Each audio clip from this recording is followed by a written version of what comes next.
Right, we would like to begin by respectfully acknowledging that the town of Shelburne resides within the traditional territory and ancestral lands of the Anishinaabe, including the Ojibwe, Potawatomi, Chippewa, and people of the Three Fires Confederacy.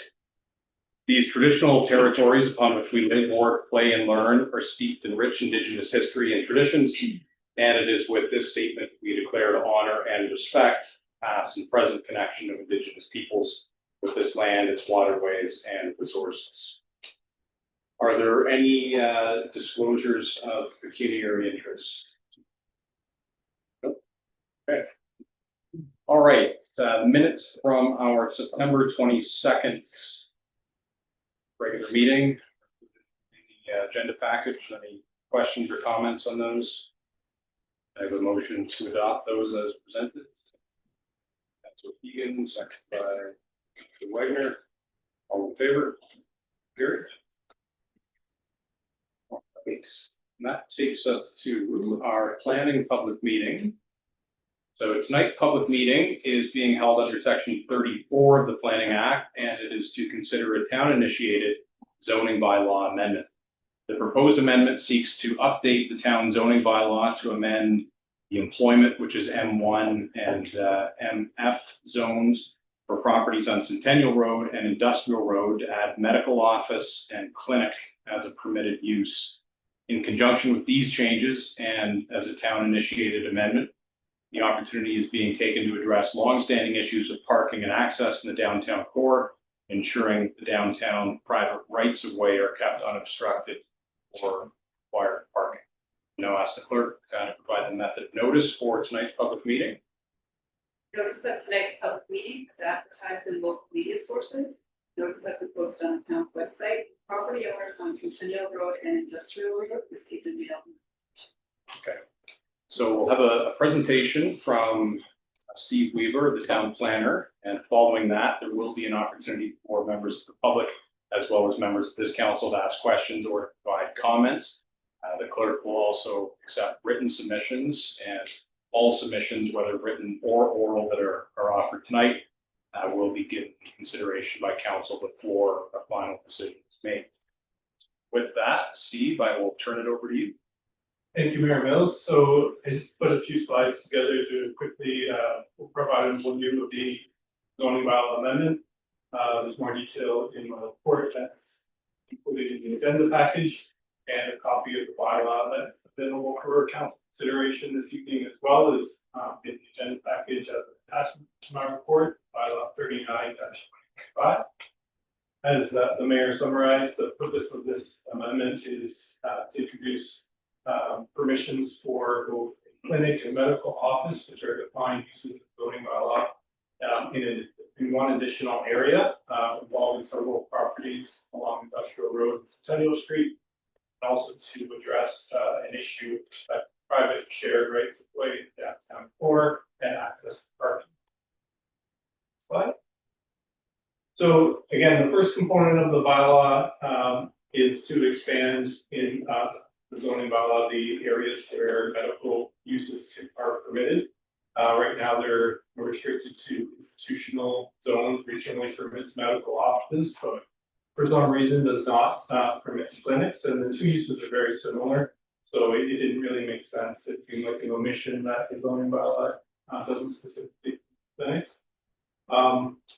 And then the other location is commercial zones throughout town permit both of these uses, but there are, as we know, many other competing uses that seek both locations: retail stores, personal services, veterinary services, offices of a general nature.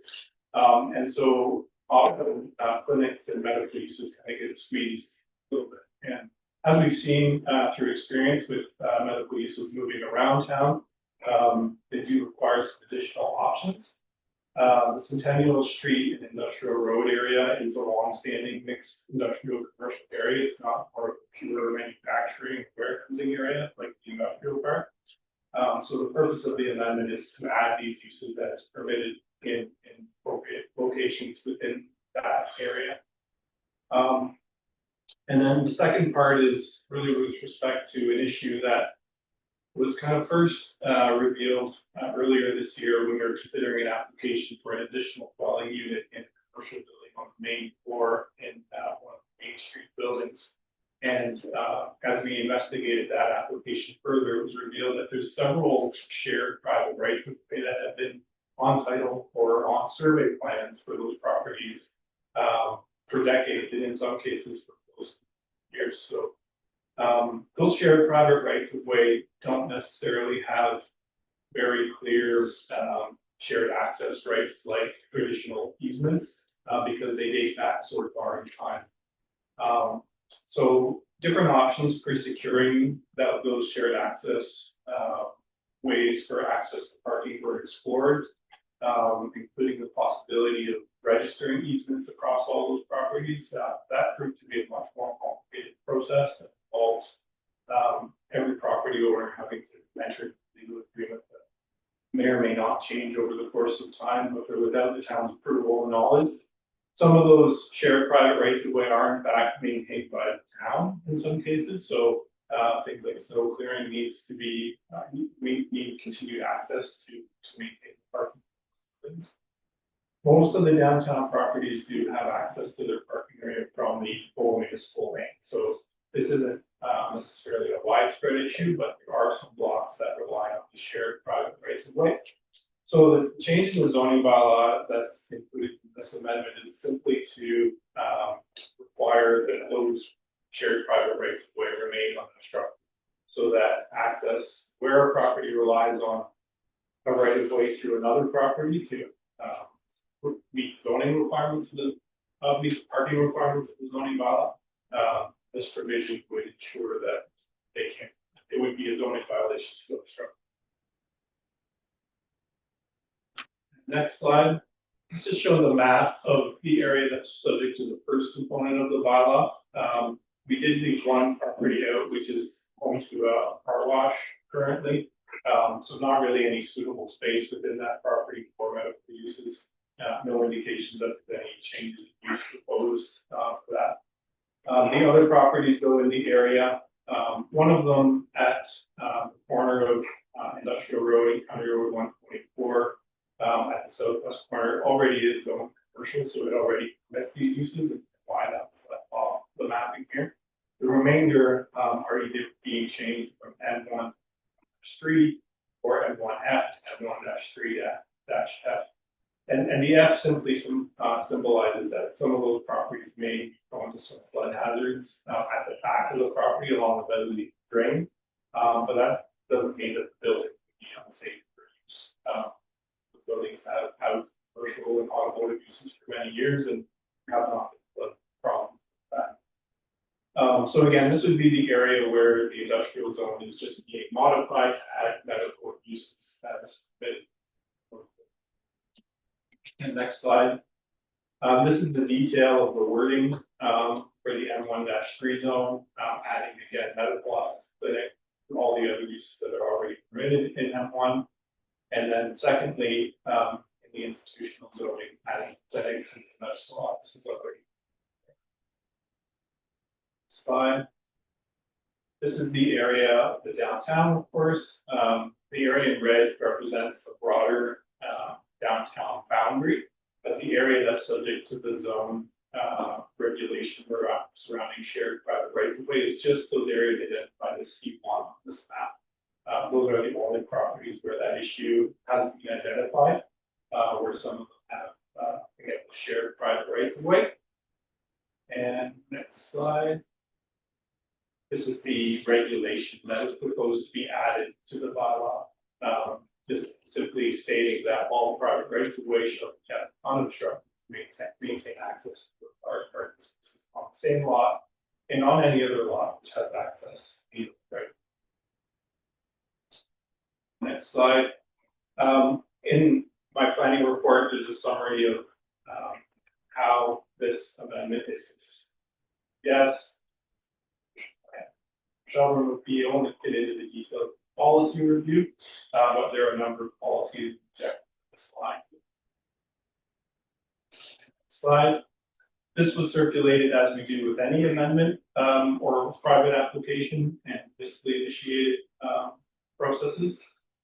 And we received comments back from the circulation agency and departments listed here indicating concerns or objections. This hasn't generated a lot of interest or response in terms of any public or agency comments, which I think is a good sign. I don't think there's any lingering concerns, but as we know, we're here at a public meeting tonight to receive public comments should be in for decisions. And next slide. Just to quickly outline the financial impact section of my report, there's no significant cost to this amendment. It is being covered with the services budget. But the goal is ultimately to support existing commercial industrial areas more flexibly, locate there, as well as protecting parking access in downtown. We obviously want to make sure that there aren't empty spaces in the buildings areas as vibrant and supportive as possible, while also accommodating medical uses that are needed. And next slide. So in terms of the next steps and the provisions of the Planning Act, again, we're here tonight to receive any comments and respond to those as best as we can. And ultimately, while that is approved by council, the decision will be issued later this week or next week, within 15 days of the decision. And then the appeal period runs through 20 days after that. And just to be clear on who may appeal this type of amendment, the applicant, which in this case is the town, which that's not a likely scenario here. And then there's a number of prescribed public agencies and bodies and authorities in the act, all specified persons. They have appeal rights as well. Again, none of these groups have identified any concerns with the amendment, and within a survey, there's housing as well. There are no mutual related issues with. So with that, I'm happy to take any questions. Should be any council on my report, and we'll thank you. Thank you, Steve. Questions or comments from council? I guess just a quick one from me, the 735, I guess, that lot, was that the one that you said was already, okay? Yeah, that's already. Okay, lots of because I'm use just, is already. yeah, so, because I was like, I mean, it will likely say what it is, but if it doesn't, it's a good building for multiple different uses, so. Yeah. Okay, perfect, and then I'm assuming obviously 702 and 712 are already that way as well, because they're Yeah. currently already sort of medical facilities. Okay, perfect, thank you. Anybody else? Council? No? Questions or comments from the public? No? Okay, all right. Okay, well, in that case, somebody want to make a motion to receive the report and to approve bylaw 39/2025, which is the bylaw to amend zoning bylaw by adding new provisions to permit medical office in the employment of one F zone for specified properties and establish parking and access regulations for downtown commercial. By Councilor Donato, second by Majority. All in favor? Okay, thank you, Steve. Thank you. All right, next up is question period. Are there any questions from the public gallery? Well, Mr. How are you, sir? Planner, good evening again, everyone. Good to see you back. Yes, sir. I look forward to be back here as a citizen in the community, and I want to see things done in the community.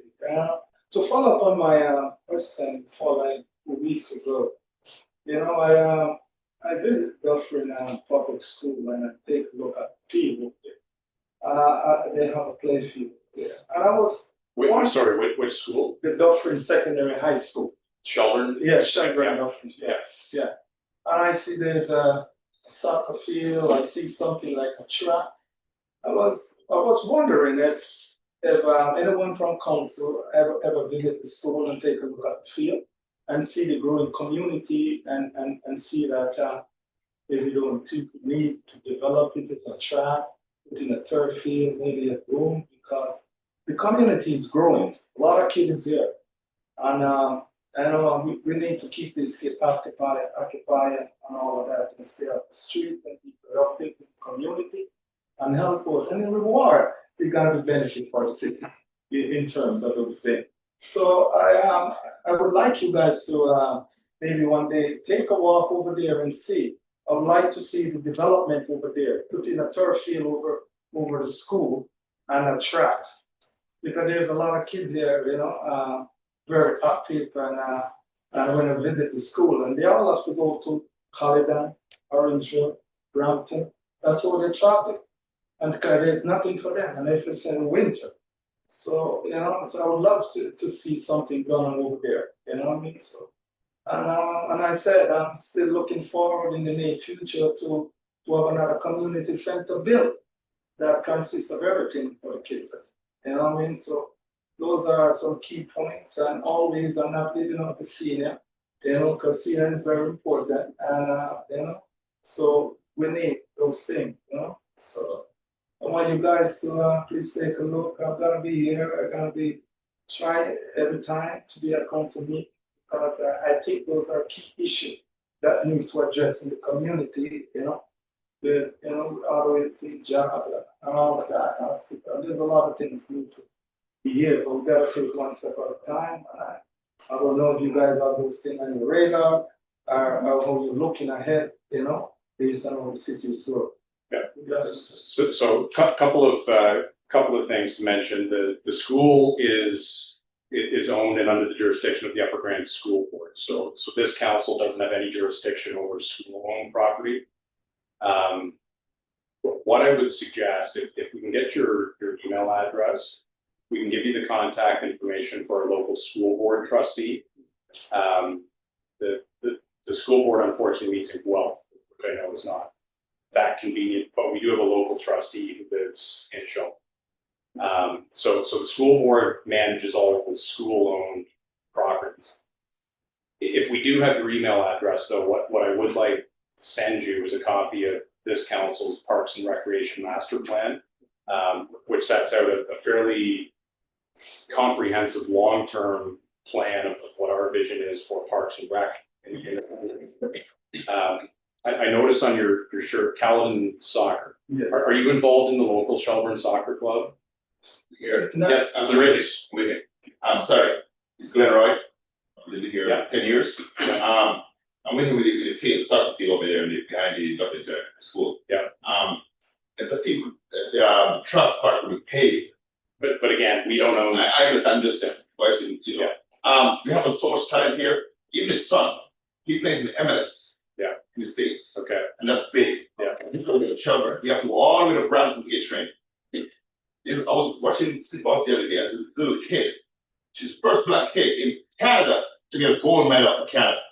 She's from Shelburne. Mm-hmm. She had to go to Brampton to train. No, this is we have to do better when it comes to stuff like that for the kids. We have a lot of talent here. Have you seen our soccer facility at Greenwood? I played on that field. Okay. Yeah. Yeah. So it's good and it's not good. It's a little bumpy, you sure busy, and I break my leg over there. So there's a lot more can be done. But just to correct the record, there is an active Shelburne Soccer. So don't say that there isn't. Yeah. It's fairly active. And I mean, obviously, the two of you are quite passionate about it. So I would suggest that you may reach out to the soccer club too, because I think they are always looking for support in terms of generating interest and support. I know they would like to do some things in the community as well. So if you can leave your contact information, there's some things we can send along. But what the fuck, you have information, right? You have it? Okay, Yes, perfect. right. So that is good, Mr. Mayor, but I think I gotta reach out to the school board, but I think a partnership with the city would be great. That's the only thing gonna get it going, because the school board gonna say, oh, we alone can't do it. We need the county, we need the city, we need the council and everybody to be on board. I know those things are, so what we'll reach, we're not gonna stop, because this is very important for us. Not only that, but other thing, life, so we're gonna push, and we're gonna try to do what we can do. But we need you guys' support.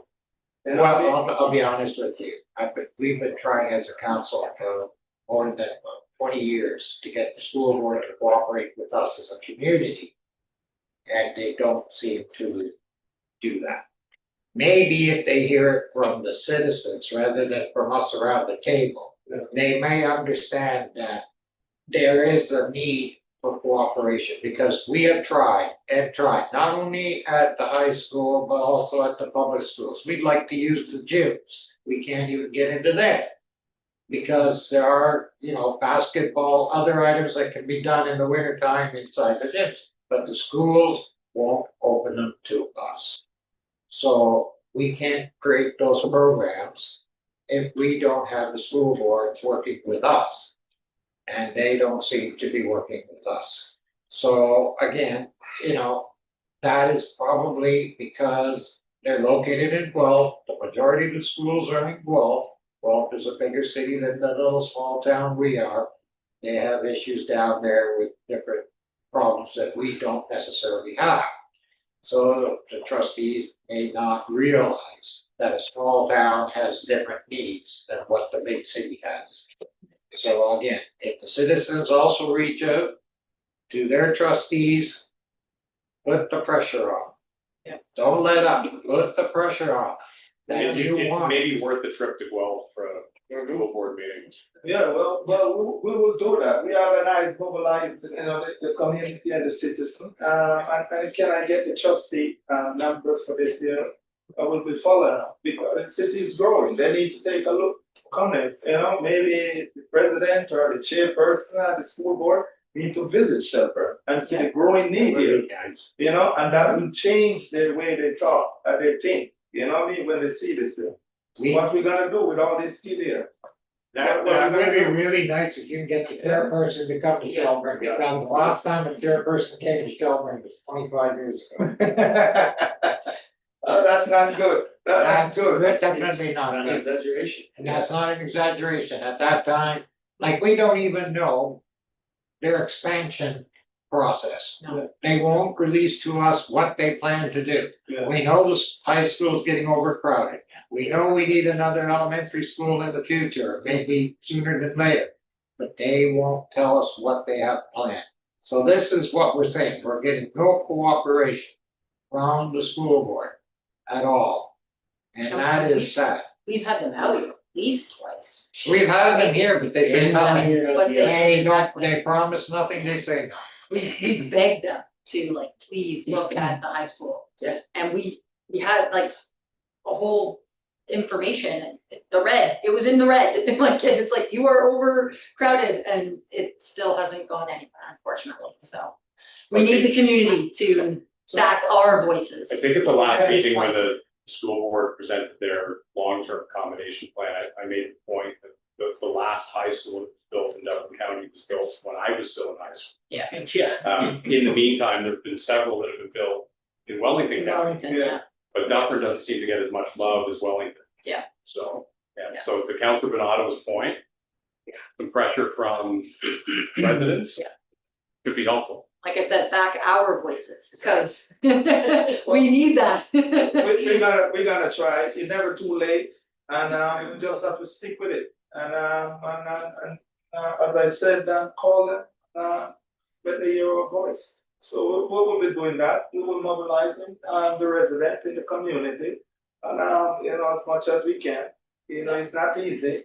Some people don't like to get up, but anyway, as long as we have a few willing, we'll get it done. We'll and then engage you guys and let us get this thing going. Yeah. Very good. It'd be excellent. Sounds good. Any other questions? Okay. All right, so we do have a presentation this evening. I believe our guests are joining us virtually. So Kimberly Harrison McMillan. Hi there, how are you? Good evening, Mayor Mills and members of council. Can you hear me okay? Yeah, and Great. now. Thank you. I'm also joined by Ron McMillan of Reed's Heritage Homes. Ron, can you hear us okay? Yes, I can. Okay, Thank you. great. Okay, Thank you very I'll much. turn it over to you and start the presentation. Perfect, thank you. As mentioned, it's good to see you all.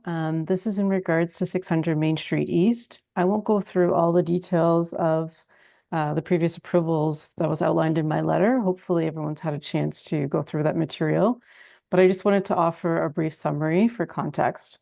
So Centerville Shelburne Inc. previously applied for and received draft plan approval, draft plan of subdivision approval and rezoning approvals for residential townhouse development consisting of 56 townhouse units and 1 semi-detached dwelling for a total of 58 units.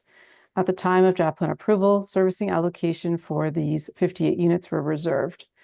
Subsequent to these approvals, Centerville Shelburne Inc. executed a pre-servicing agreement and installed all underground services and internal roadways to facilitate the development, a subdivision agreement was signed and conditions of draft plan approval were satisfied, except for MVCA clearance and payment of fees prior to registration of the M plan.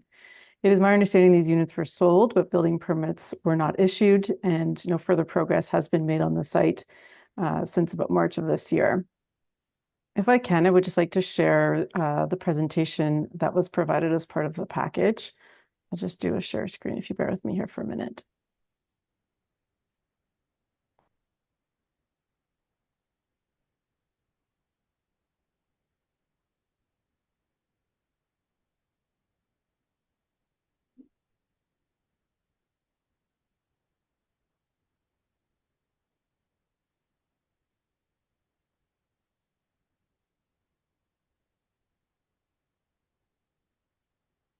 Okay, hopefully that's visible.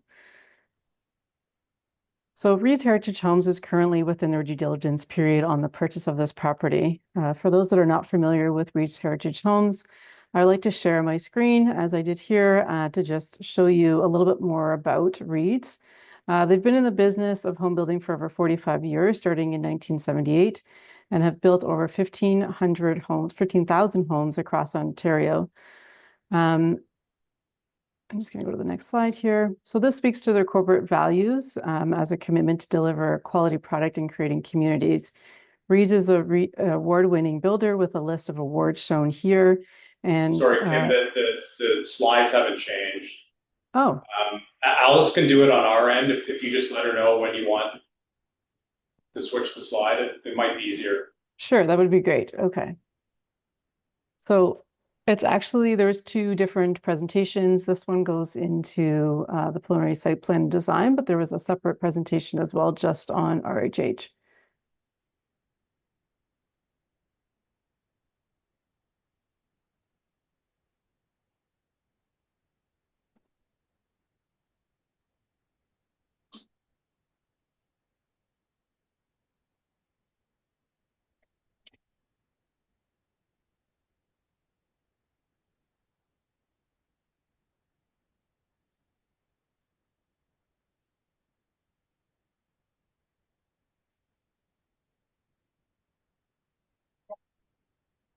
Doesn't look like we have the other one. Okay, let me see if I can try sharing my screen again here. I think both were sent originally to clerks and to Steve, so I apologize if it got missed.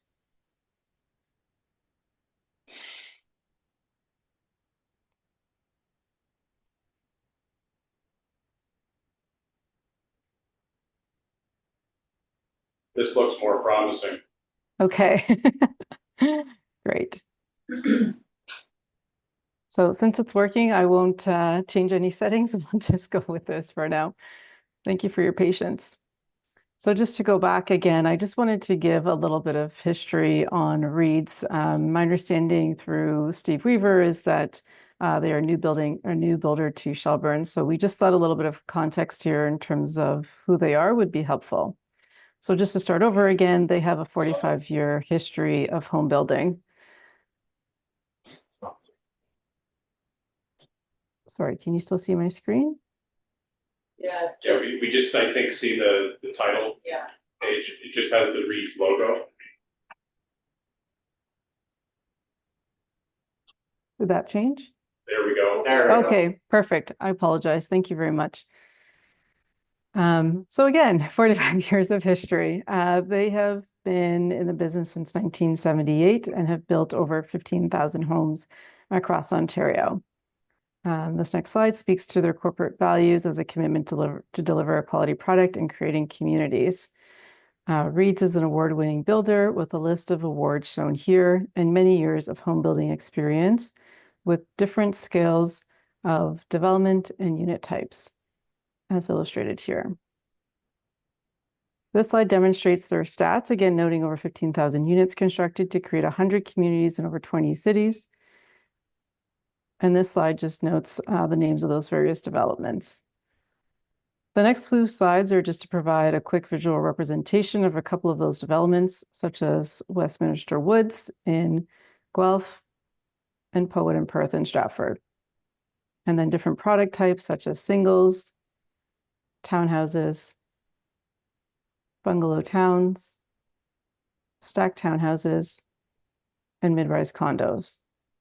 And then the last few slides here are just to illustrate some recent finished product, just to give an idea in terms of their quality.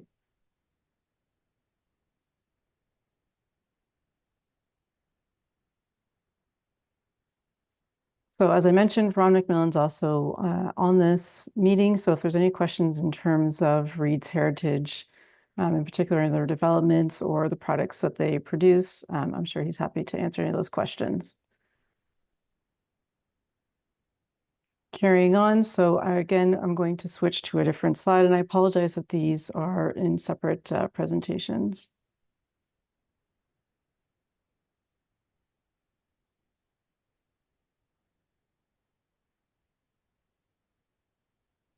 So hopefully this is visible. Again, you should see a slide that says Shelburne, Ontario.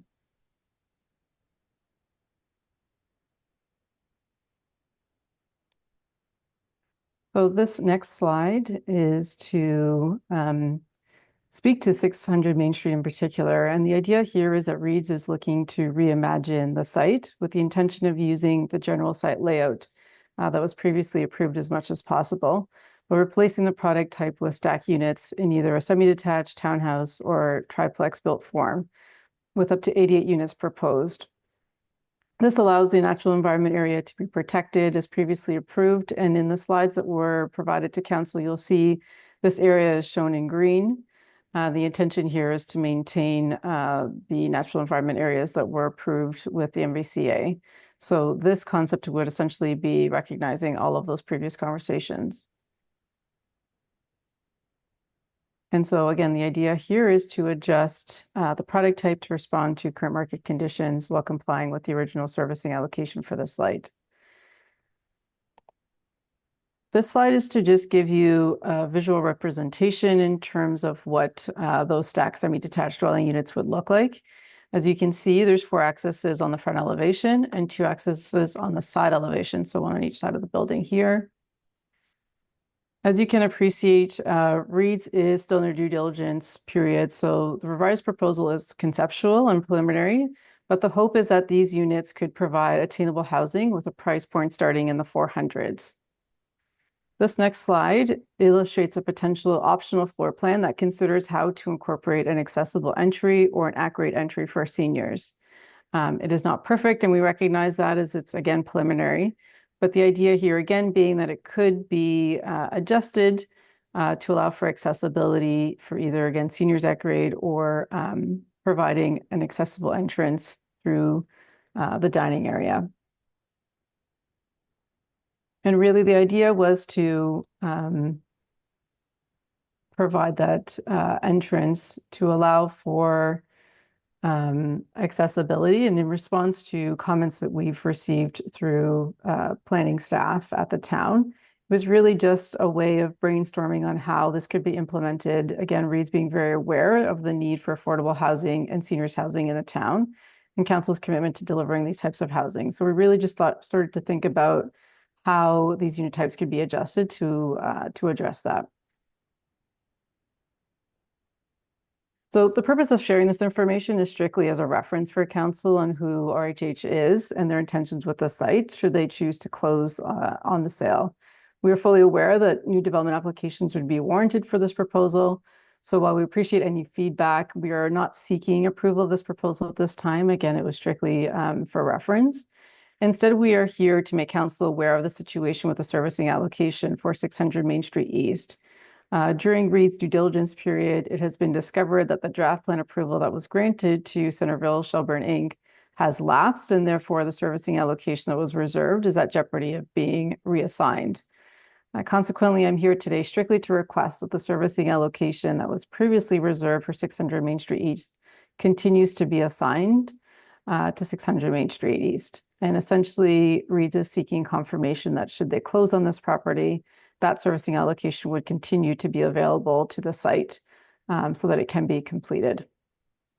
That concludes my presentation. And again, I thank you for your patience with all the technical difficulties. Problem, thank you. Steve, any thoughts on this? Yeah, just to provide council with a bit of additional context with this. So, since the property went up for sale in Centerville is no longer proceeding with the project as originally envisaged, we've been investigating different ways to bring the project back to life, either in its original form or working with a group like Research Homes to see it built in a revised way. And of course, for any, we've spoken with a number of parties who've shown interest in, taking the development across the finish line in some format. One of the key questions for them in their due diligence period was they're looking at just purchasing the property as well. What will the status of service be if built in the next year or 2 years? Is it going to be available? As we explored with legal counsel and engineering further, the opportunity to reinstate the previous draft plan proposal, which would then allow us to tie the servicing allocation back to the property again. There is a hurdle that we can't seem to resolve with the receivers under the Planning Act, which says that if Centerville entered into purchase and sale agreements for any part of the plan with purchasers prior to the draft approval expiring, Planning Act for some reason said you can't reinstate that draft. And as we know, that development was sold out. So that Planning Act tool we otherwise had to reinstate all of this isn't available to us. And that's kind of the latest that we have from legal counsel. And for that reason, the receiver wasn't able to present to us the statutory declaration that says that they don't have purchase and sale agreement from previous efforts. So, and I think the reason for that is if it were reinstated, it would probably bring into question that those purchase and sale agreements are still valid. They clearly no longer are because that draft plan has expired and that would approval are gone. I don't think the fact that that draft plan approval is gone and can't be reinstated impacts Reed's proposal at all because they want to change the type of ownership and unit number of units, parking. So that will involve a new application that comes to council for a new draft plan approval. Fortunately, we take advantage of the servicing that's in the ground, the road that's already built, grading work that's already been done, the stormwater system, a lot of the functional elements, and bring in a different product type that would provide a more affordable option. Maybe not affordable by definition in legislation, something that would be probably half or less cost of what was previous. But like any responsible developer who's looking at property to bring to the finish line, they need to have some assurance that servicing will be reserved for the project. Normally, we would consider that at 2 points in time. One, when we're doing the annual allocation update. This obviously wasn't on our radar at that time with this particular builder, or at the time when a development approval was being granted. So we're kind of between those two periods, and that's what I suggested to Kim and to Ron that why don't you come to council, introduce what you're proposing to do, see if we can find a middle ground here where you provide some assurance that servicing will be reserved for this, but not at the level of an allocation tied to the specific development approval, because we won't have that at this time. So this would, what we're suggesting for the time being is a reserve identifying this as a priority project, just like we have for others. The shop government that's being constructed, the plaza that's being built. So that those decisions gave those builders and developers certainty that they can advance through the planning process. Ultimately, they receive the servicing allocation officially through agreements when they cleared all those hurdles. This would be similar to that, if that you identifying it as a priority for servicing, that somebody else can't just pick up that servicing on their project. We're not pulling the rug out from underneath them, but also providing council with managed risk that if something drastic were to change between now and then, Mother Nature throws a curveball with both plans, or the next annual update is way out of whack if something happens along those lines. Of course, we need to revisit servicing at that time, but it's not a matter of you're just going to give the servicing allocations with different development going forward without having an opportunity for further discussion with this team. So that's the context, just to put it all together. If there's any questions about that, happy to try and answer that.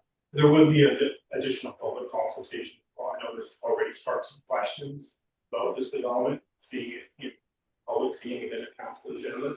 But of course, it would be the typical notifications, consultation, opportunity, feedback, works, any type of team. Yeah, we're a long way from that discussion. Yeah. To that point, Ron or Kim, I mean, in a perfect world, if everything kind of works out the way you're thinking, what sort of timeline might you be looking at? Yeah, Kim's the expert on timeline, but if I just wanted to thank Mayor Mills and council for taking the time, and of course Kim and Steve for your help tonight as well. But as far as timeline goes, we're like every builder developer, the quicker the better, right? We've been busy for the last 3 years trying to market to the missing middle, and we're doing that now in places like Stratford, where we're selling townhomes for $389,000. And in Cambridge, where we're selling stacked townhouses for in the 4s and 5s, and Guelph. So we really see this as a product type that's perfect for Shelburne. We really like the site. So we would obviously want to move things along as quickly as possible on the rezoning and draft plan. Kimberly, you maybe can speak to it from a planning perspective. Of course. So further to what Steve was saying, and I had mentioned in my presentation, the draft plan approval that was previously there would essentially need to be a new application that would recognize this proposal. The rezoning that's in place, we may have to tweak some of those regulations to recognize this proposal as well. So we would be starting a new application process. Just given past experience, we have seen that process just to get to draft plan approval and rezoning can take up to 2 years. Steve, I don't know if you want to comment on that further. And then again, with this being a townhouse development, we'd have to go through site plan approval. Yeah, and just to add to that, so Kim's right that if you're starting from scratch, kind of a blank slate, it could take that long to get to a draft stage that factor that just very expensive to do. I really think that this one has a lot to build upon because there are all studies that have done, archaeological appearances there, conservation authority issued a permit that expired, but reapplied for that. All the technical work is there based it on. So I really see that as kind of streamlining this process. And if it does end up taking multiple years before you start seeing building activity or RIP plan, we would come back, obviously, and push it up. It's just to make sure that you're not reserving servicing for an extended period of time at the ready to go. We don't have that situation now. There are other property owners out there who have approvals that they're not applying for yet because they're still waiting maybe for the market to change or just as a priority project for them. And of course, there are those that we know are directly tied to wastewater plant upgrades and so that's a long way to say. We move this along and building on all the good work that's been done over the past. And that's what I was hoping was the case. Even though a fresh application required that a lot of that work that had been done, it wouldn't have to be duplicated. Yeah. Okay. Other questions? The only comment I would make is after 3 times comes back here asking for extensions. I would hope that we don't ever see another comeback here once the draft plans have been approved for extensions. Because this council will not be giving extensions, or even a future council. It's just a case of, we want to see the project move ahead as quickly as possible. We've been waiting a long time, a really long time for it to go. And we hope that you can work with our planner and get things done as quickly as possible. And get everything up and going. We like the fact that a lot of the stuff has been done, a lot of the approvals should be able to be done now again, so we hope to see a draft plan here sooner rather than. Well, as a builder developer, we like to hear that, right? So we would do whatever we could to move things along as quick as possible.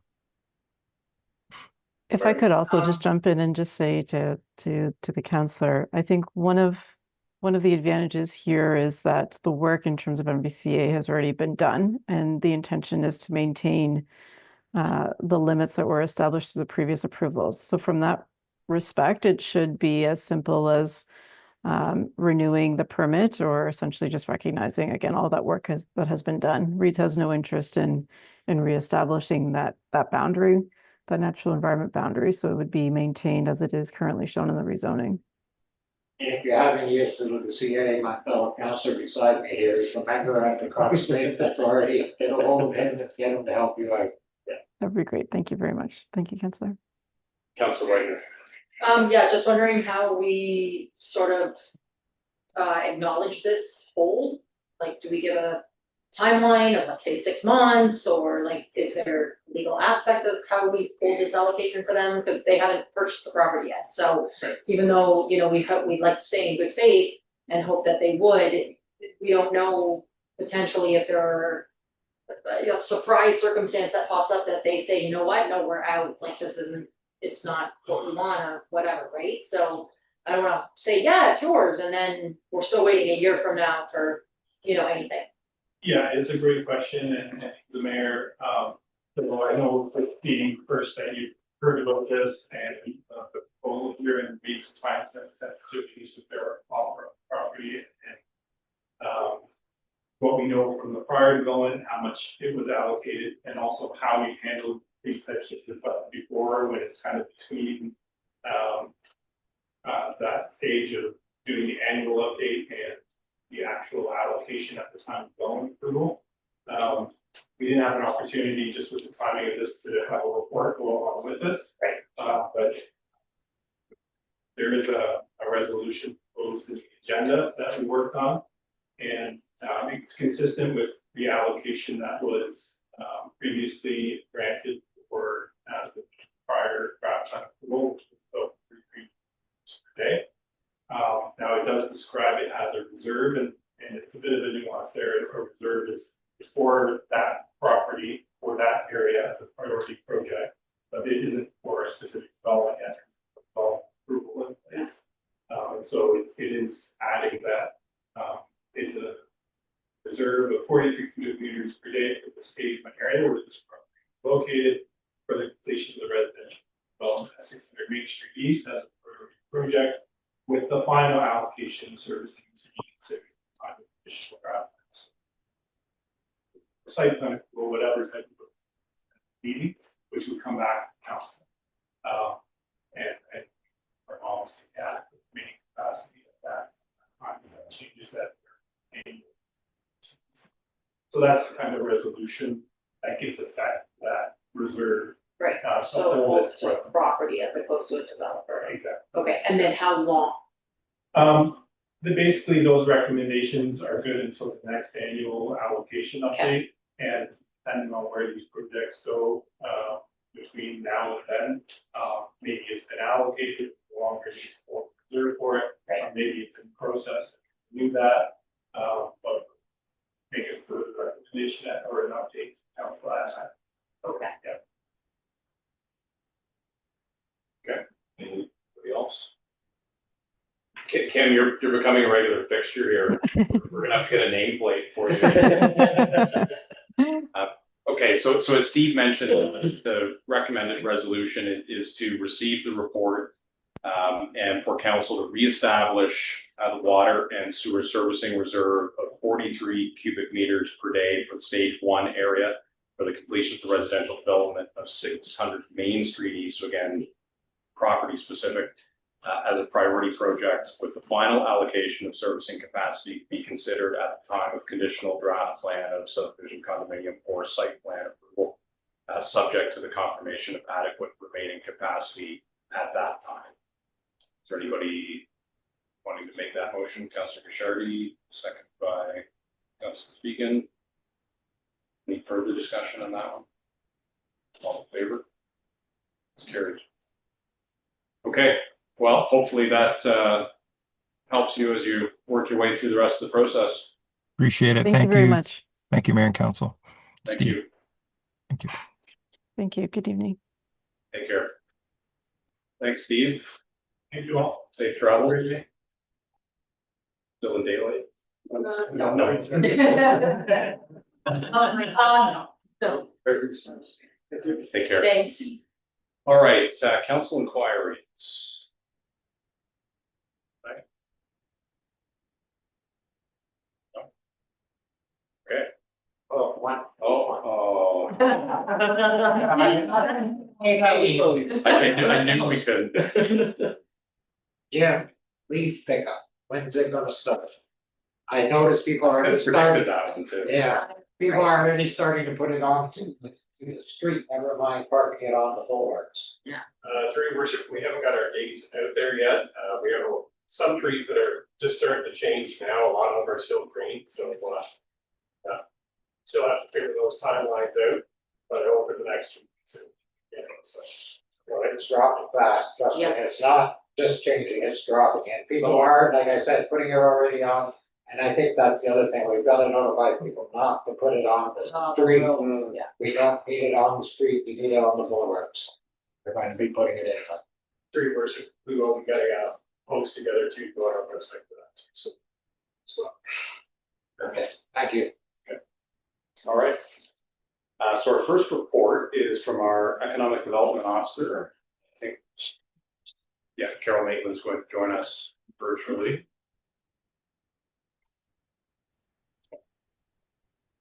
I have to apologize. My internet connection is cutting in and out, so I don't think I'm going to be able to have my video on.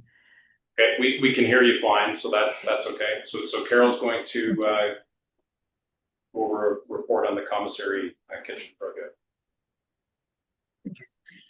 So good evening, Mayor Mills and Council. Today I'm going to provide a brief review of the commissary kitchen project, its purpose, proposed outcomes.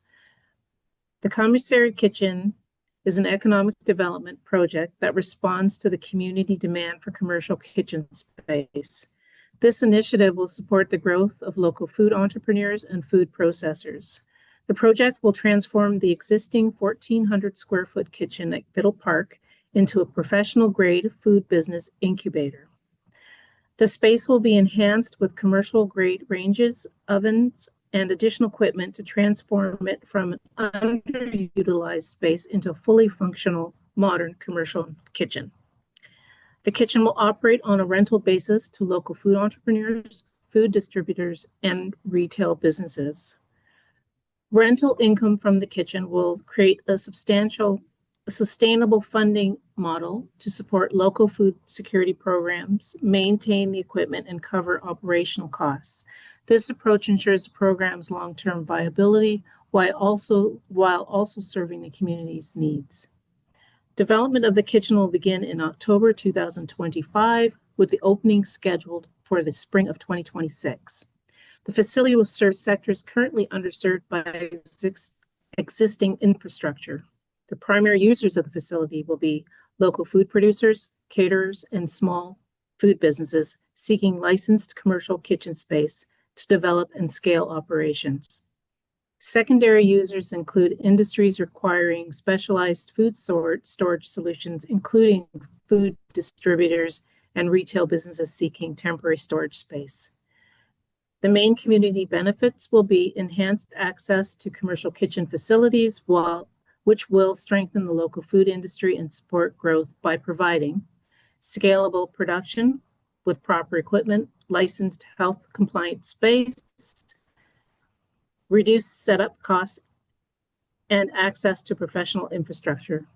The economic development objectives are to foster community growth through collaborative workspace and knowledge sharing, enhance skills and education through workshops, build connections between food entrepreneurs and local resources, and support local economic development through small business incubation.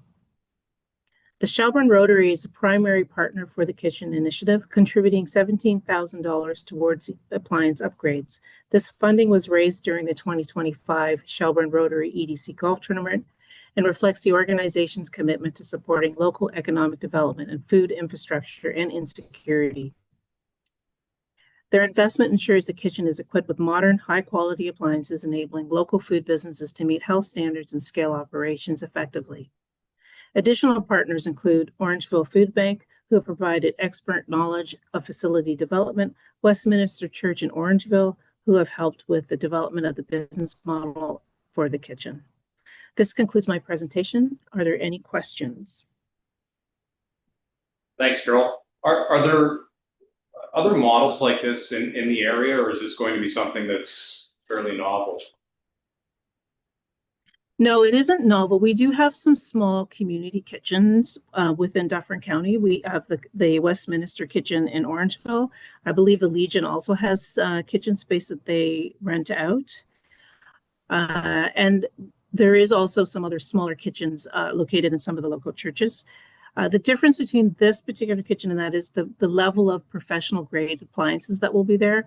There is going to be a really big focus on the ovens, which is something that a lot of these kitchens do not currently possess.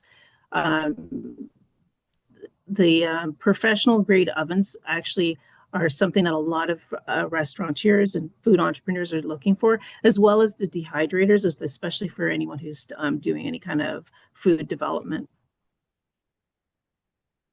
And the rental periods, like, how will that work? I mean, will it sort of be daily rentals, or will somebody have an opportunity to rent it on a slightly longer term basis?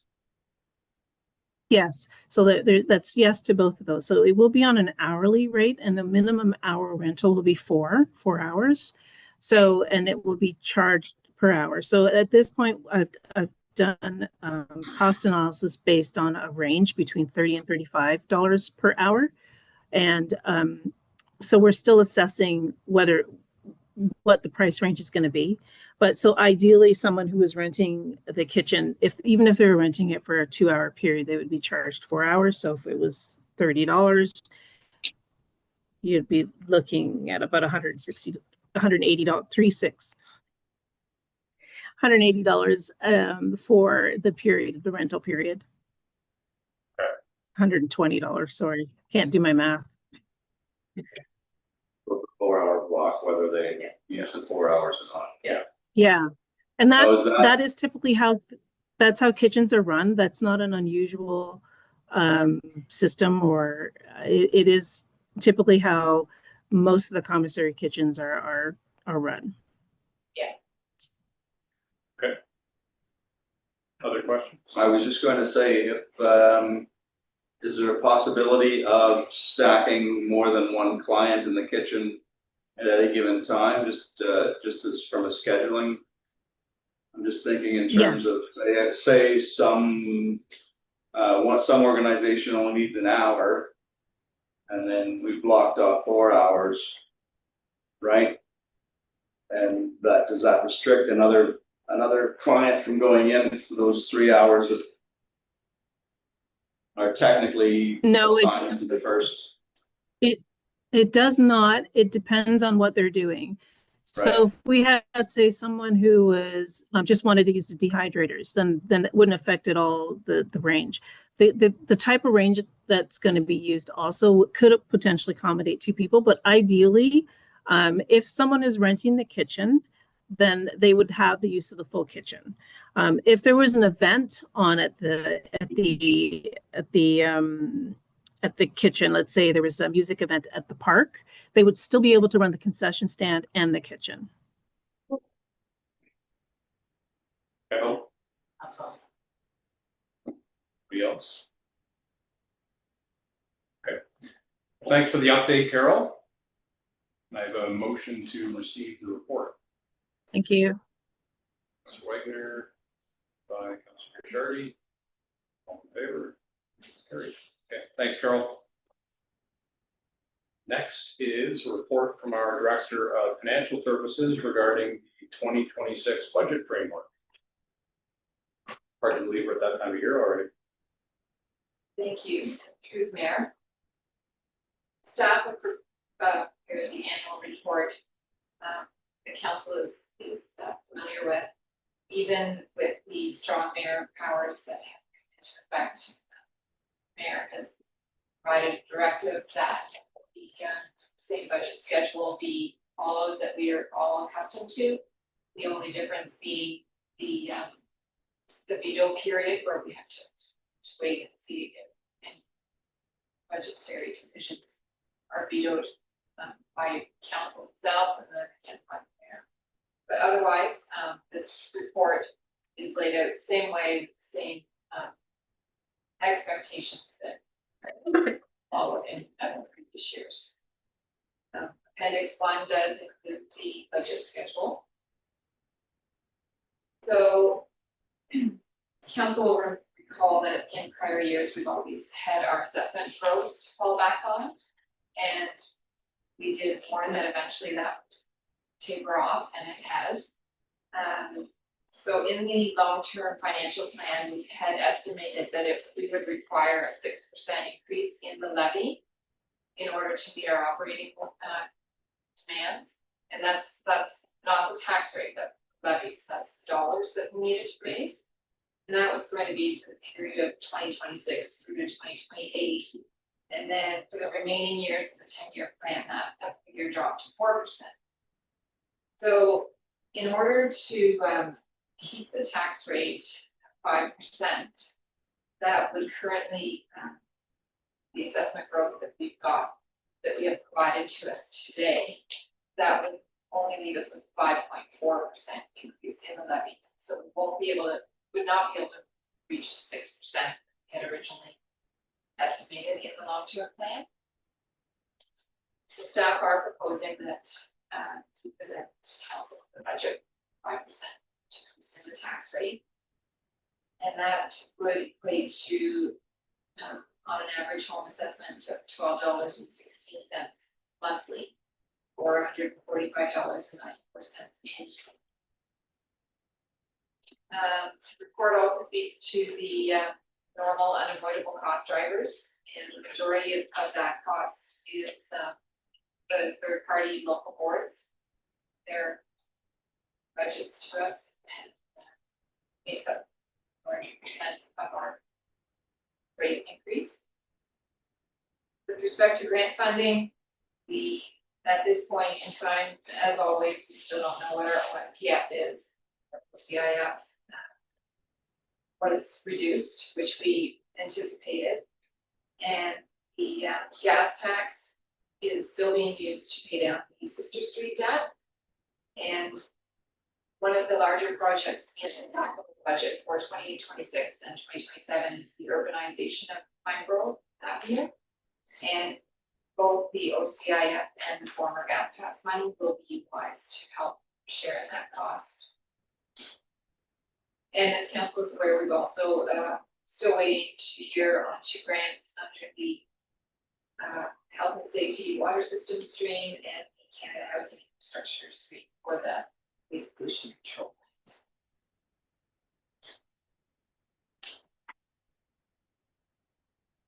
In the long-term capital plan, we did identify the staffing resources as the town grows, as we introduce new programs and new parks and recreation. So we do have a full-time parks operator laborer in there. as well as the payroll and benefits coordinator.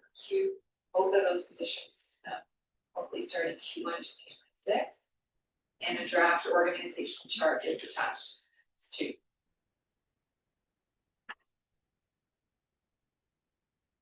So with the 10-year financial plan and the asset management plan that council just adopted, we did pull as much data from those two documents as we could to build the 2026 cash budget.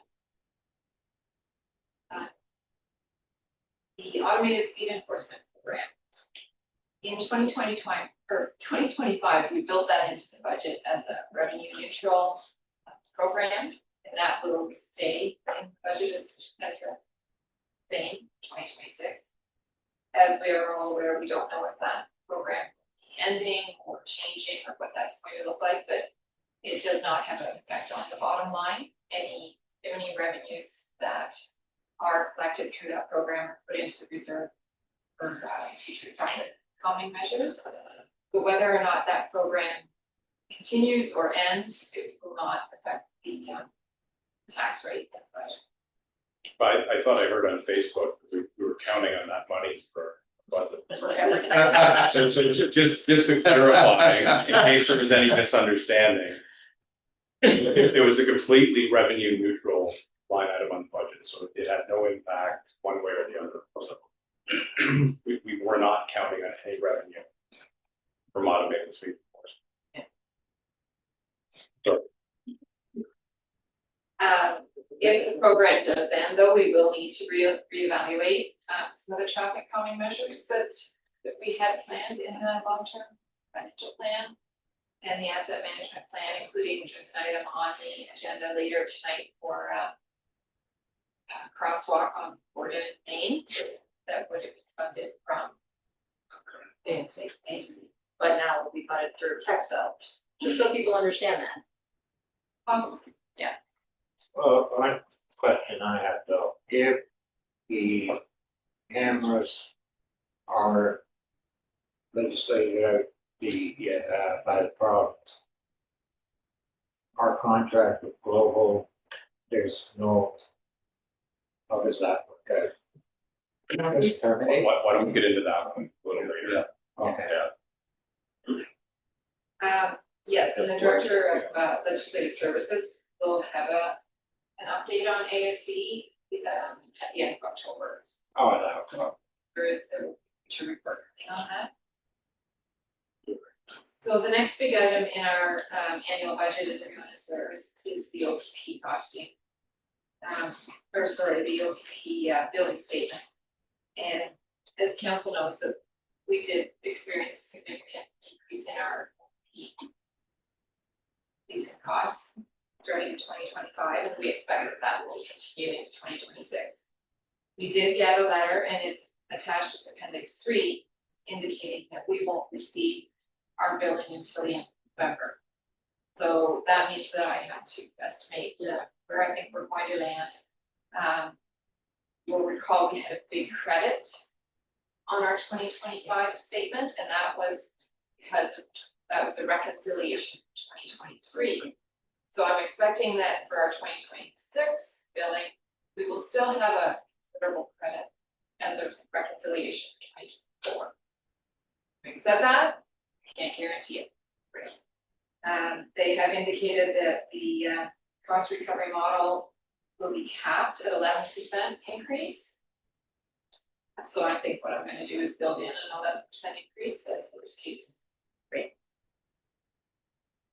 So what we need to do, though, in order to keep our tax rate at 5%, and council will remember the 2025 budget did dip into a bit of that savings to keep the 2025 budget at 5%, and we used 341,000, just over that for 2025. I anticipate that to do that again. I'm not far enough along in the budget yet to know how close I am to that figure, but I think you can count on it. And so this report speaks to a recommendation to keep the budget at a tax rate not to exceed 5%. Inclusion of positions that we anticipate need, and to allocate a portion of the OPP savings to keep the tax rate 5%. Remaining amount would go into the reserve that we are holding for other protective service. What was the total OPP savings last year? So we used 3 and change to keep the rate down. 1.8. Okay. I couldn't remember if it was 1.2 or 1.8. Yeah. Period, plus the. Plus, yeah. Yeah, you got it. Right, you got it. Base savings plus. That included that. That's right. And that was about 600,000, wasn't it? I So think it was like 1.2. I think, yeah, 1.2. Yeah. Okay, yeah. Yeah.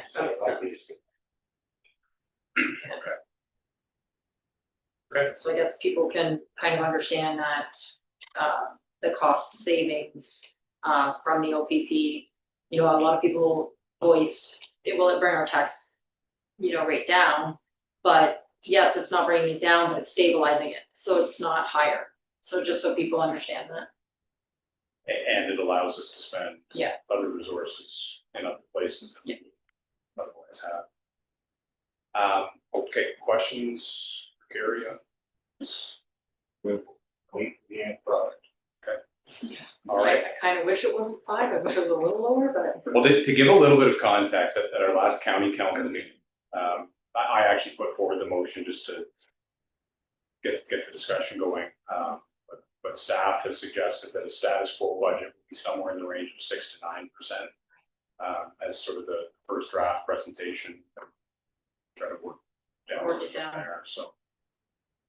I don't think there's very many municipalities that are looking at anything No, And, more than 5. 1 to 2%. They're all gonna be very high. Well, I think something that everybody has to keep in mind is, just as our own household expenses have gone up. Yeah. The cost of running a municipality has gone up as well.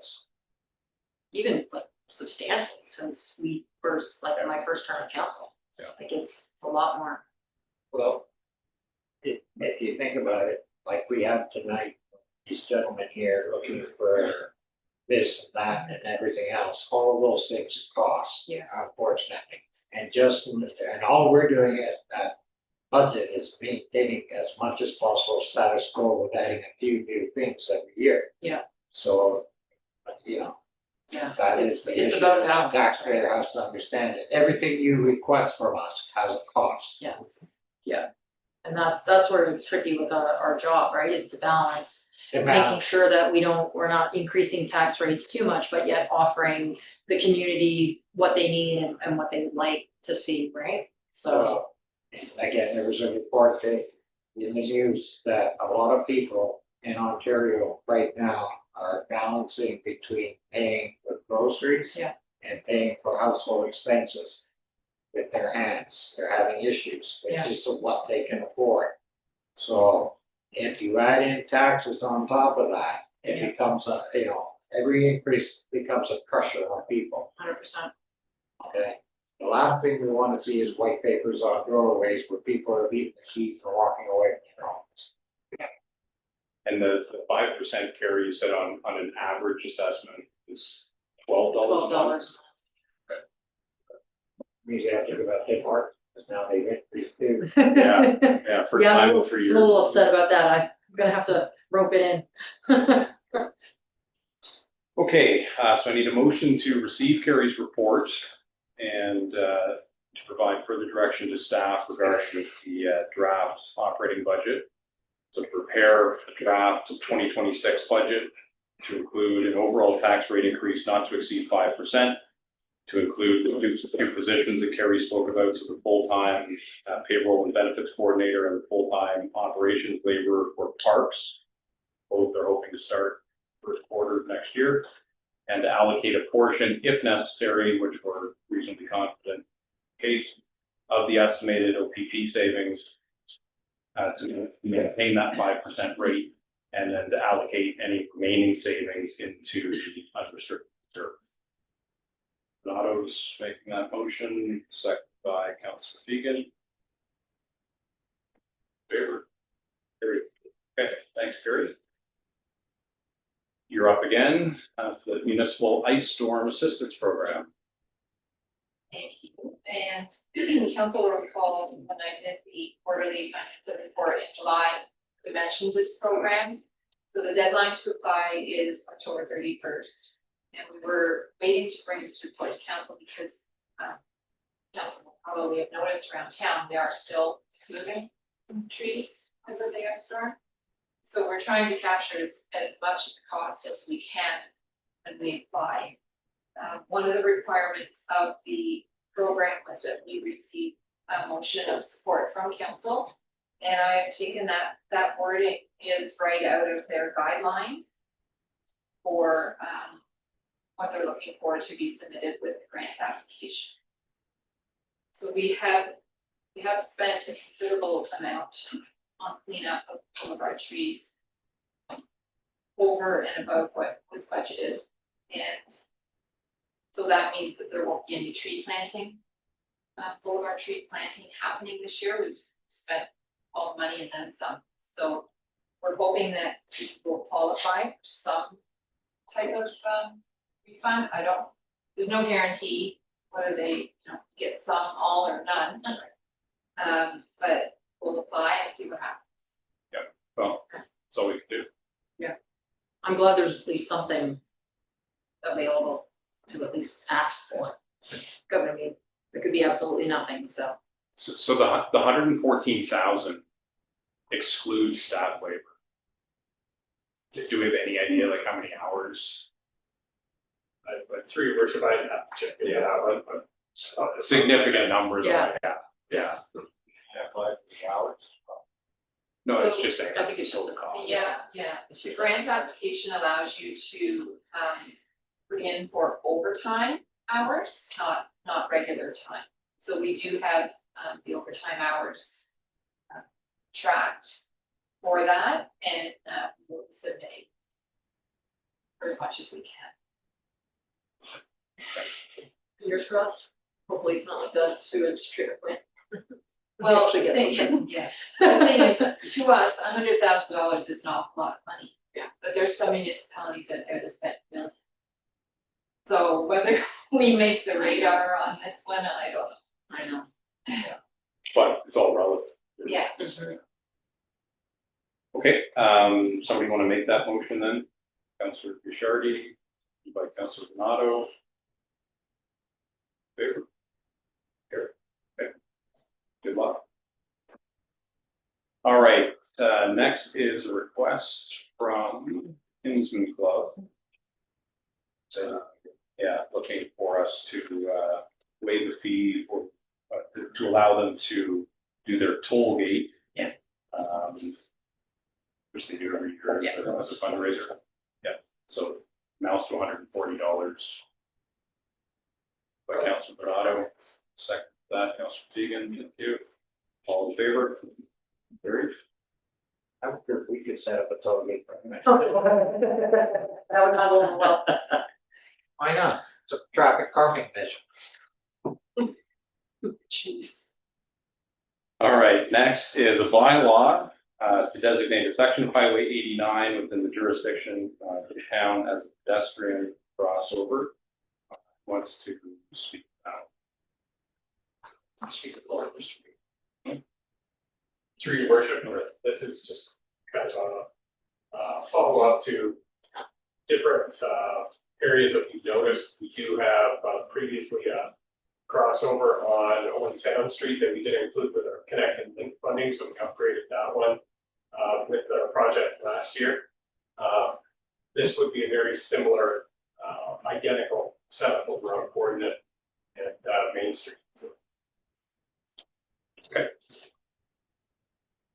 I'll move the motion.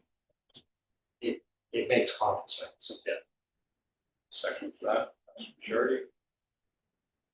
All in favor? That's carried. Right, next is bylaw to authorize council to execute an agreement between the town and integrated maintenance and operation services. This is the annual maintenance one. And anything unusual this year, Jim, or is it?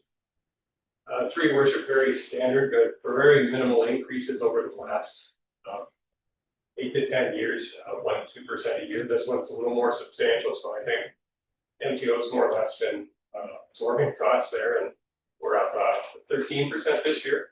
But that's still a good deal compared to having to change our routes around and treat and increased level of service that we got to do with traffic capacities and everything else. So I'd say it's still a good value. Councilor Fegan, move that. Councilor Wagner, second it. All in favor? Carried. Okay, and the last one is bylaw to appoint municipal committee and board members for the 2022-2026 council. You want to? Your worship, I could just provide a brief update, the new agreement, the amended agreement that was approved by council at our last meeting. It does note that if our numbers reduced from 5, we're required to have one by the end of this year, was to expect January. So Deputy Mayor Hall is the chair of the fire board, so through discussions, we thought it made the most sense for him to stay on as a principal member, all service and alternate. So somebody want to make a motion for that one? Surety. Wagner. All in favor? Carried. All right, any notices of motion before we move on to communications? Okay. In fact, there might be at least one item under communication that we're going to pull, but Councilor Donato, do that. 2. Number 3, the correspondence from Walter Holmes on Gordon Street. He's mentioned a few things on there that the parking and the busing is going through. I think it's an excellent idea, no parking during those time frames. The second comment on e-scooters and whatnot. I've noticed them even when I'm walking the dog on streets that there's a lot of e-scooters and they do ride on streets, sidewalks, not on streets. And maybe that's because we don't have bike lanes or whatever, that they feel comfortable, but they technically, if you're not careful, they zoom right into you and you don't realize it because they're silent for one thing, and you have no idea they're even behind you. And the idea of anyone riding double or even without helmets is not a good idea on those things. Those things hit the raised portion of sidewalk or portion with the sidewalk chunk taken out of it. Next thing you know, you're flipped and someone's hurt. And know what happens when people get hurt. They like to sue. They think the town has these deep pockets that they can sue, which we don't have. So having it's a situation, and I know that even other municipalities are having the same issue with e-scooters. We're not the only ones, so I don't know whether to ask staff to look at what other municipalities are doing in regards to bylaws or whatever e-scooters, but the no parking, I think, is an easy one for us. So I had pulled number 3 as well. Yeah.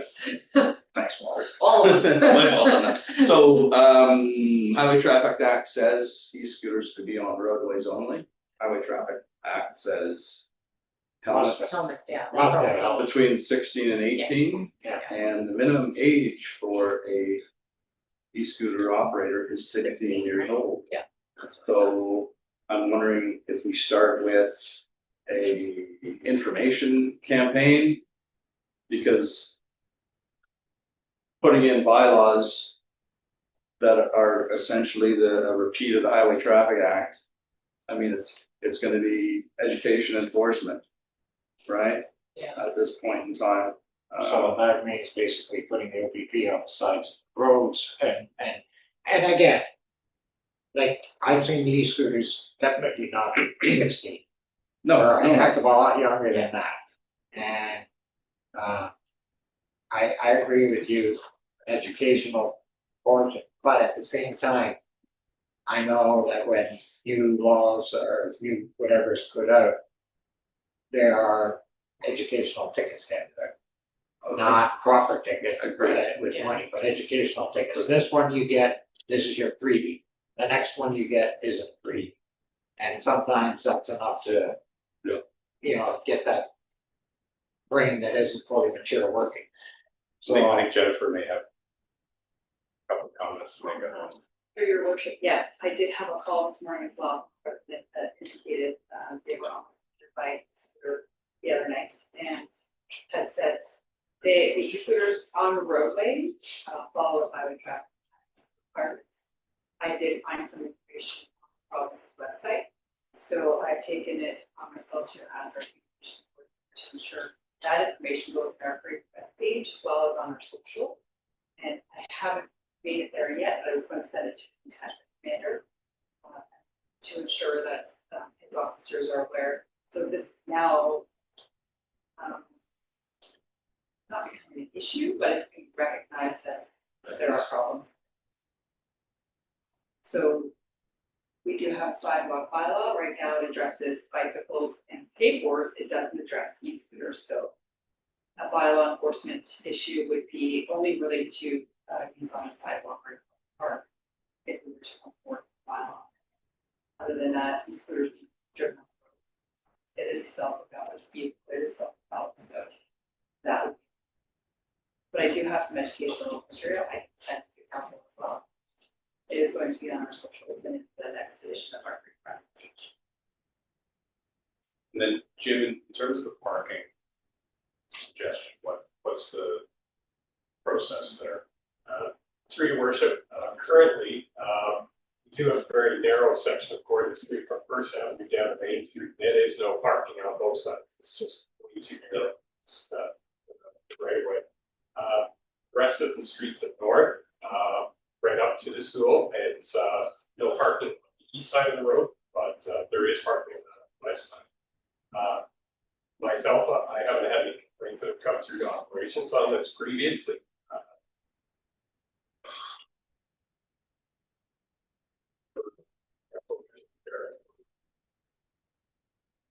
Like down in the city of Toronto, during rush hour, they have no parking.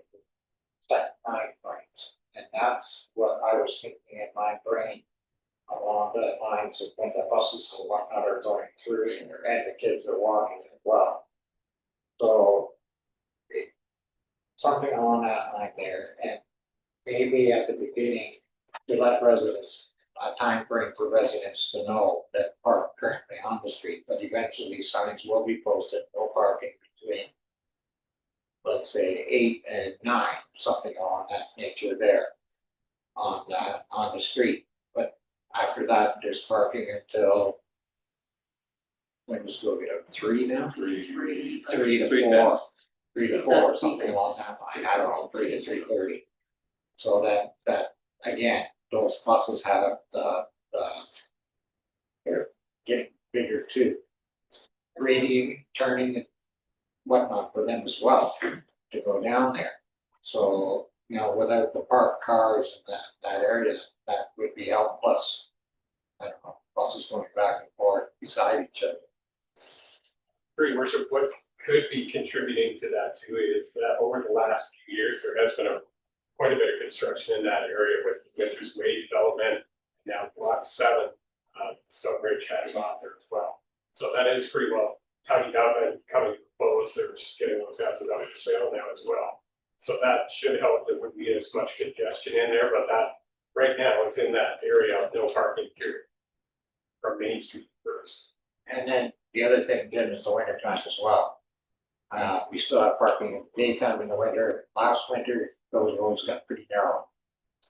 Gordon Street, I would imagine, was just as narrow as the rest of the roads that we have. So it's not a real main like Greenwood is and Little Park.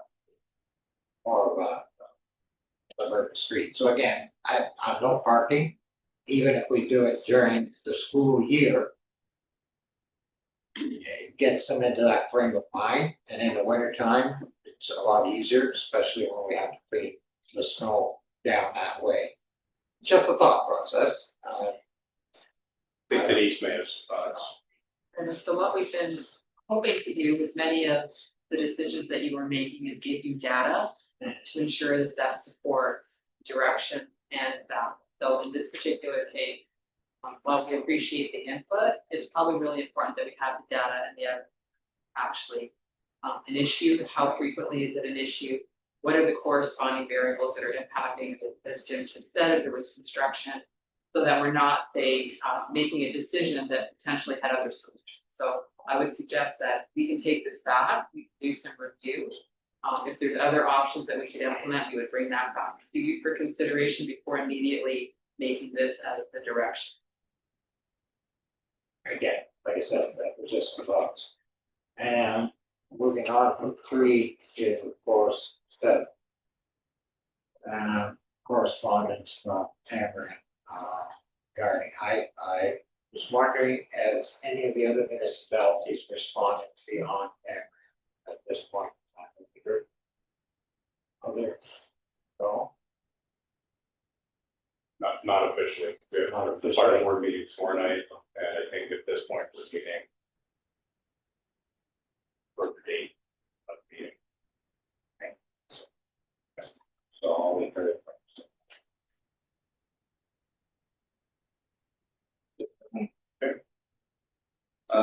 Sure, yes, 6 and 11, I assume 6, we kind of covered in the last meeting about this response from the town to the proposed strata. Yeah. I know they're having a lot of consultation meetings and, for the next couple of weeks, and like, close of November. Got 60 days, so at least they had their 12th of November. Yeah, at the last meeting, staff took their process of preparing Okay, submissions together. Yep. Yeah. the other one was 11. Great. Seeing as how there are a number of municipalities that are wanting to retain their speed cameras, and see the benefits of retaining those cameras, and concerns about if the province cancels the speed camera program, who would be liable? I mean, if we wait for the province to cancel the program as opposed to us canceling them, then is the province not on the hook for the costs of getting out of contracts as well as liability should there be an accident? that was my question that was coming up. So, When we shut down. so if we, I mean, for us to cancel them prematurely would be an unwise thing. Wait for the province to do it and then. Yeah, I think it was mentioned before, staff's gonna have a report at the next meeting.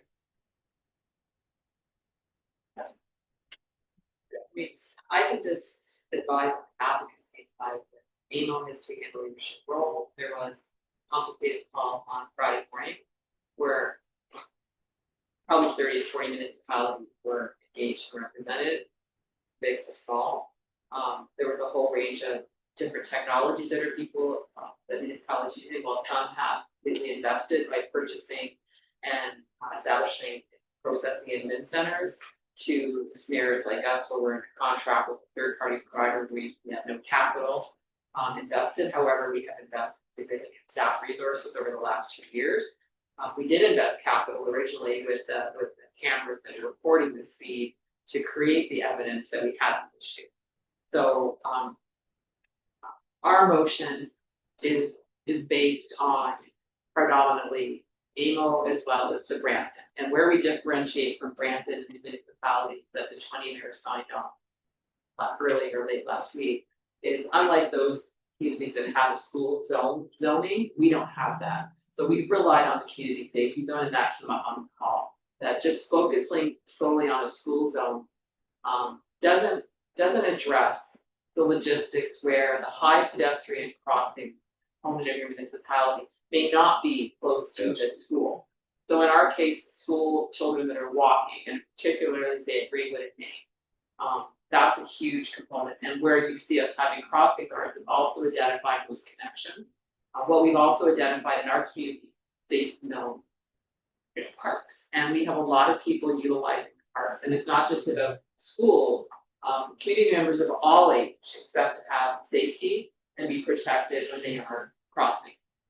We did mention in our call that we are a community, we know this because of our advocacy on a truck bypass that has significant heavy truck traffic. And if you tie that with Division 0 element, if you get hit with a transport truck at those kinds of speeds, we know that the end is not a good one.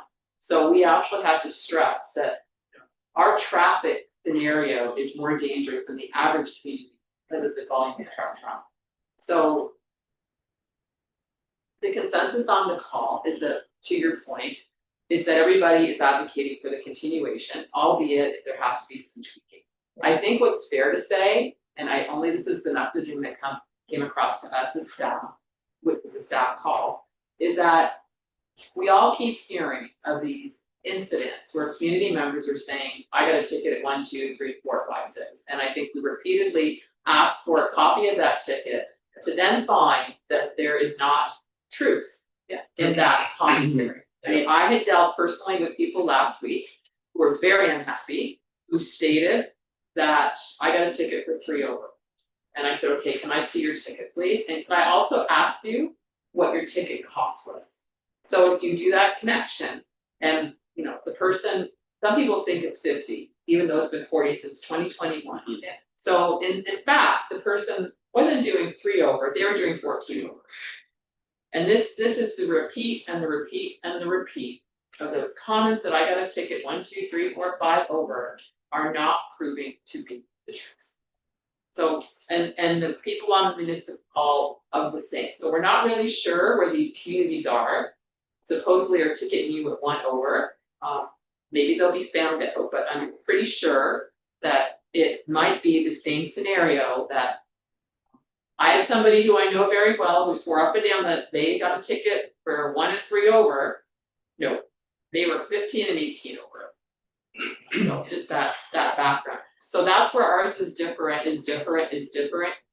from, and where we also focus in on strongly, where others haven't yet, and Brandon did also, is the acknowledgement that the cash grab that we're accused of, municipality, even though this was a provincially sanctioned program, doesn't seem to comment on the cost of the ticket, which is between 20 and 30% of every ticket, depending on that scenario, is the MTO plate lookup fee, which is an administrative button that we push in order to have access to do our own lookup for $825.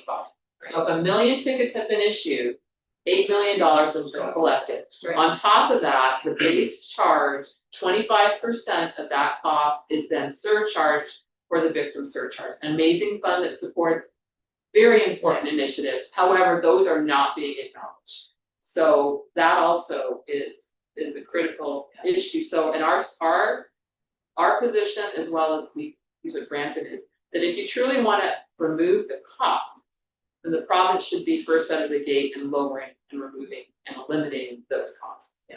So that's really the difference between some of the motions that you're seeing and ours. Yeah, people don't understand that those fees do not come to us. No, they go to the province. And we have a responsibility to remit those, whether we collect those fees or not. Now, granted, if we don't collect the ticket fee, can't submit 0, 0. So but the plate fee is sort of not what we're aware of, whether or not we collect those fees, we're still not sure, because once a year we have to remit all those plate fees to MTO.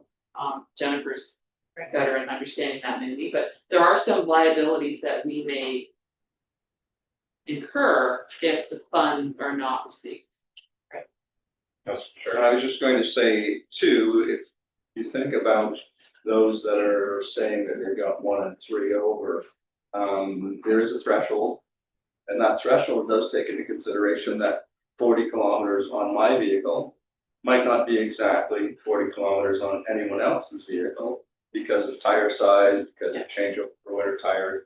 So there's lots of variables, so there is that built into the threshold to begin with, so the inference that we're ticketing 1, 2, and 3 over. I know the threshold certainly takes into consideration that variance of differences in vehicles and manufacturers, so. Anyway, And to your point, Denise, because I've heard that too, that, you know, you lowered the limits to 40 just before you put the cameras in. I mean, that's just nonsense. So like 2021 was when the limits across town were reduced. Well, and a lot of the roads were already forty, Yeah. because they were community safety zones. And because, just to help the community, when council identified this as a priority, we undertook a strategic approach for the announcement. In 2021, 40 was a component of trying to do that. Yeah. Then we then moved on to more data-driven cameras, we invested in that. We invested through that traffic calming program in the bollards, which we know people don't like. The speed cushions that people don't like. I mean, there's not a lot that people like. Yes. But, I mean, that is one of the challenges in a seasonal operation, that you have seasonal speed control. So there's a balance here. If we move to permanent speed humps or bumps like they do in warmer climates, we're slowing you down to 20, unless you feel like catapulting over those things. And they also have a severe impact to winter maintenance and to our plow cost, the damage. EMS is not thrilled with them unless they're spaced, but if they're permanent, they're usually not spaced. So there's all of these innuendos, and can I say a fun factoid? Sure. So we will be, through Jennifer, giving you data on averages and all of the kinds of things that we track. I still think our record to date, which is pathetic, bad issue, is about a $1,500 ticket for someone doing 96. Which, if that was a policing related, that person would have been charged with street racing, would have had their car impounded, would have had 8 points, I think, off of their license, et cetera, et cetera, et cetera. So when you'll see those kinds of speeds, and that was a Friday night at 7 o'clock at Greenwood and Main, I believe going east, not west, that just reinforces what we're doing. That guy was going last time, that's 2 o'clock in the morning. That'll be the next step, we see.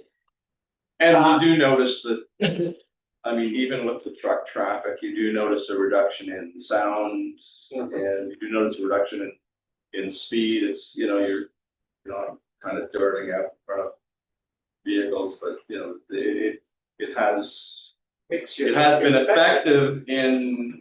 It makes turning onto the streets a lot Yeah. easier, as well as backing out of driveways, when you're on these high usage streets. Now, the other comment I want to put forward, does anybody know any of the reporters at Queen's Park? Because I'd like one of those reporters to ask our premier if he's willing to reduce the victim surcharge and the plate costs as well, if he would be first to do that so that municipalities can then follow suit. I would like one of the reporters to ask him that question, since he loves to put things forward before He thinks about it. he thinks into the way he affects municipalities. Well, that would reduce the tickets quite a bit, right, as well, if you were to get one. Which would, again, nobody likes to get a ticket, but, again, you can't stress enough that if you don't speed, you don't get a ticket, so, I mean, it's just, I don't wanna seem insensitive, but it's literally that simple. As I've said before, that this isn't a toll that applies to everybody. Yeah. No, it's user pay. If you speed, if you break the law, Yeah. you get fined. So the draft motion that is in the agenda, that does speak to that. Several other issues. Somebody that wanted to make that, yeah, that's for sure.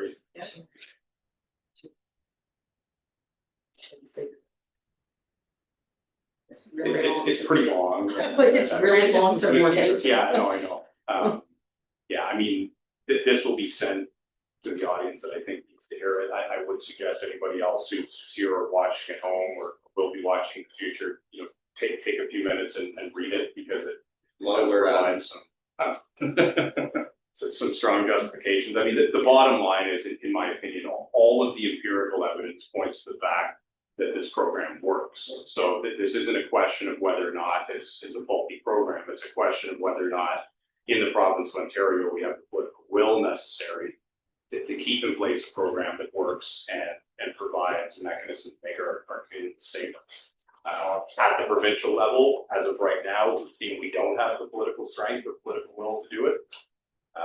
At the municipal level, hopefully, that's it. Okay, so seconded by Councillor Bernardo. Why don't we do a recorded vote, just, so it's on the record? Or a vote has been requested, when I call your name, please indicate yes or no. Councillor Bernardo, Yes. Councillor Fegan, Yes. Councillor Shardy, Yes. Councillor Wick, Yes. Mayor Mills. Yes. This is unanimous. All right. Anything else on the communications list? No, I was thinking, I didn't know if we sent a letter of sort of support for Melancton with regards to the consultation on the future of natural gas expansion. I don't know if that would help them at all.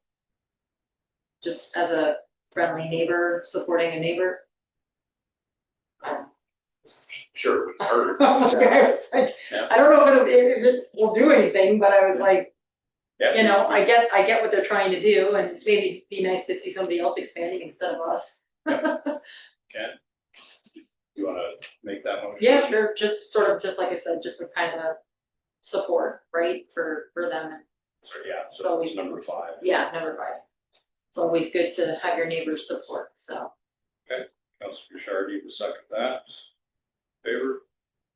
Carried. Okay. All right, can I have a motion then to receive the remaining items that we didn't couple, just for information? Begin. Absolutely. All in favor? Carried. All right, and confirming bylaw, for second for that, by Donato, second by Shardy. All in favor? Carried. And a motion to adjourn. We got Donato again, seconded by. Vegan. All in favor? Carried. I never point that one every time. Oh, you didn't get your name on enough things tonight. Yeah. Sure I did. Sure.